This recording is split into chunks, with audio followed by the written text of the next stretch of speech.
Mungkin di RBA dia dapat gede gitu, kita aja nggak dapat apa-apa. Nggak dapat lah, gede apa? Capek aja kan? Iya, karena kita rela aja. Kanvas yang apa ya, pasukan apa tempur atau apa itu? Ya, kan pasti lah. Iya, Nyebarin helm apa kan? iya. Mungkin helm dijual sama dia. Ada yang nampung. Enggak, dulu bagi-bagi pos, ya. Iya. Ke daerah-daerah paling sekitar semingguan. Bagi helm. Ada lihat pikiran itu ya. Oh jadi sekarang Nah, kalau bisa mau, modalnya kan mesti Bukan, jalan. ini ada temannya. iya, Temannya Bisa itu modalnya kan mesti jalan. pingin. diceritakan, suruh mimpin KONI gitu. Mau. Om Subianto agak maju. Cukup. Oh, backgroundnya ada harusnya bendera. Itu belum. Oh nggak bisa. Ya udah kosong aja. Nanti diedit.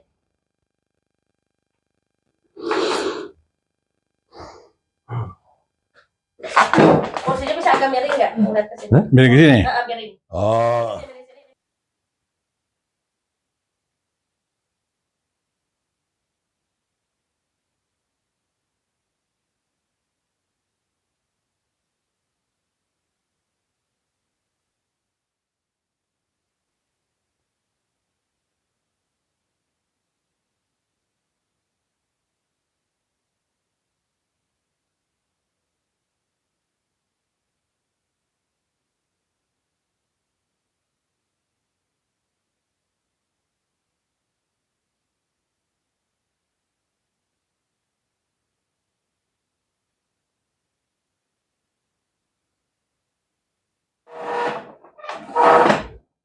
Maaf di tengah kalian. Wih, Susah ya? Yaudah. susah. Nanti malah ketendang. Iya. Yuk. Eh, Tiga langsung. kami dari Inggi TV. Dia ngomong. Kamera, rolling, 1, 2, 3 ngomong, baru ngomong ya. Action. 1, 2, 3. Kami dari Inggi TV mencoba berbicara dengan Pak Ibrahim Junet. Pak Ibrahim Junet itu aktivis mahasiswa dan aktivis di gerakan pemuda Marhen. Lihat kamera. Ulangin lagi aja lah. Kamera. Hmm. Kamera, rolling next. Kamera, rolling. Action. 1, 2, 3. Bang Ibrahim, ya, bagaimana dari pembicaraan kita terdahulu, harapan-harapan untuk masyarakat menurut Pak Ibrahim itu sebaiknya bagaimana, dan mungkin apa ada dari regulator, dari pemilu atau pemerintah untuk memperbaiki perpolitikan. Ya, mungkin begitu. Saya kira kita sudah cukup kita cukup terlatih di dalam politik, khususnya di dalam pemilihan gitu ya. Jadi kita cukup kita sudah mencoba 1955 ya, 1977 ya. Jadi kita sudah terlatih lah di dalam pemilihan. Cuma kondisi-kondisi masyarakat kita itu memang sedemikian rupa, maka dibentuklah dulu waktu melawan itu ada komite KIP ya, Indonesia untuk Pemilu. Terus ada juga sekarang resmi dibentuk badan yang independen. Jadi ada KPU, Komite Pemilihan Umum, Bawaslu, ada pengawasnya, badan pengawas sampai tingkat kecamatan. Walaupun namanya di kecamatan Panwascam. Sudah cukup sangat baik sebenarnya. Cuma masalahnya apakah tingkat kesadaran masyarakat dan tingkat kesadaran aparat yang dipilih itu yang menjadi pengawas bisa sungguh-sungguh mengawasi dan berani. Persoalannya tentang regulasi dan aturan itu sudah cukup bagus. Cuma sekarang antara kemauan dan keberanian. Kan kita masyarakatnya apa itu EU pakeu ya. Masyarakat itu EU pakeu itu masyarakat yang sungkan kadang-kadang begitu ya. Udahlah si Anu ini udahlah biarin aja dia money politik gitu ya. Jadi apa mungkin merasa segolongan atau merasa apa EU pakeu ya. Jadi sehingga tidak banyak yang dibawa. Berarti ya kita juga susah membicarakannya bahwa ada itu, ada yang tadi yang dinyalamin oleh saudara Bung Bianto itu bahwa ada money politik. Jadi kalau ada regulasi, tentulah regulasi nanti akan bisa diperbaharui. Bagaimana cara yang ringkas untuk menjerat perilaku-perilaku yang tidak baik ini. Gitu.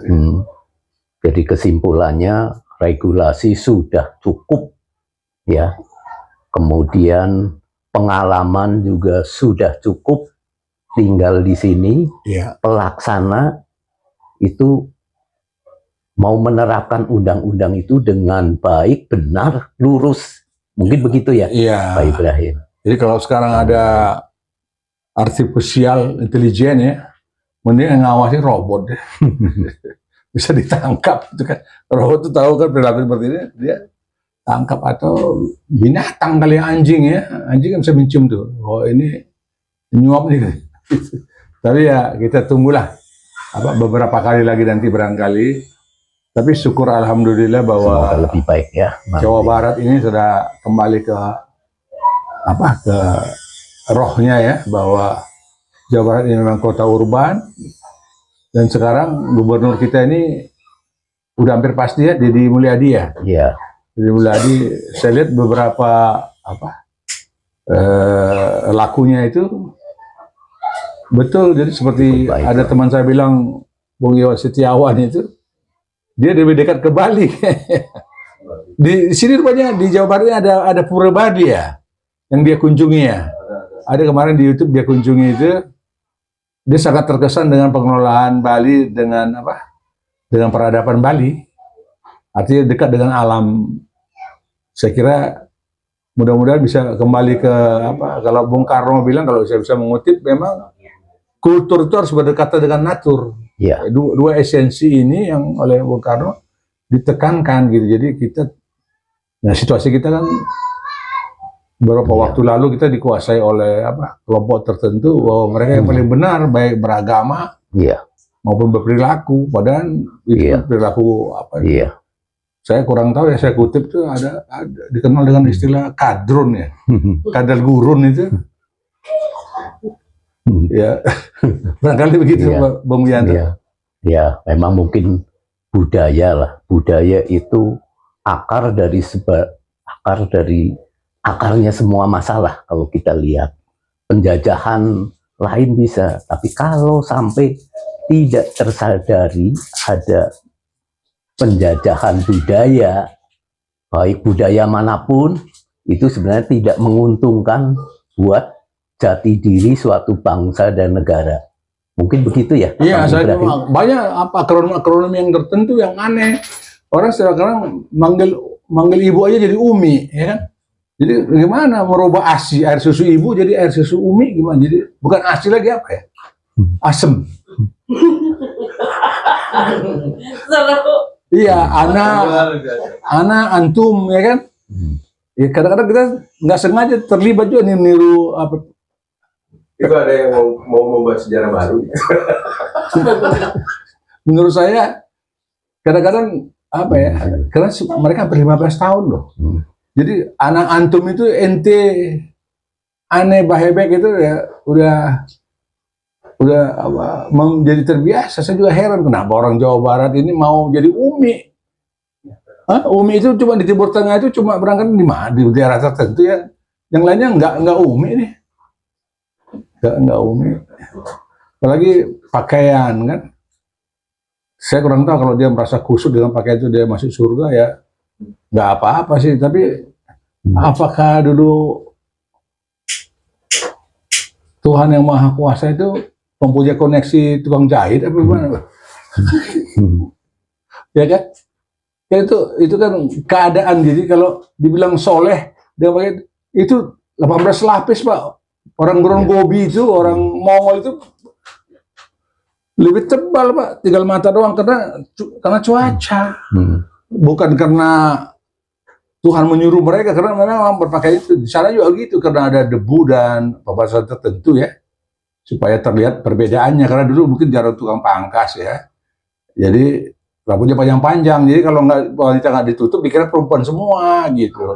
Padahal dia laki-laki. Saya kira begitu.